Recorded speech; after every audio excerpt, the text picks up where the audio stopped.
Mabilisang balitaan, komprehensibo at totoo sa loob ng 1 minuto.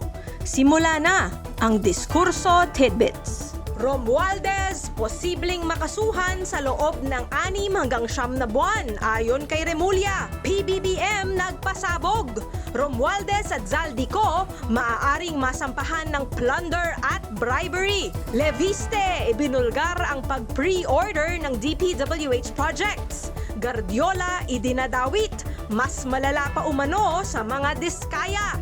7 luxury cars na walang rehistro nasabat sa Bulacan. Mga driver, arestado.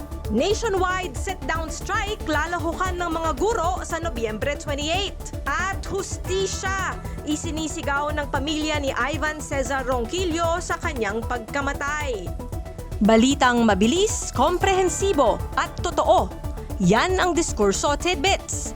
Basahin ang tungkol sa lahat ng yan at sa marami pang ibang nakatutuwa at makabuluhang balita sa diskurso.ph.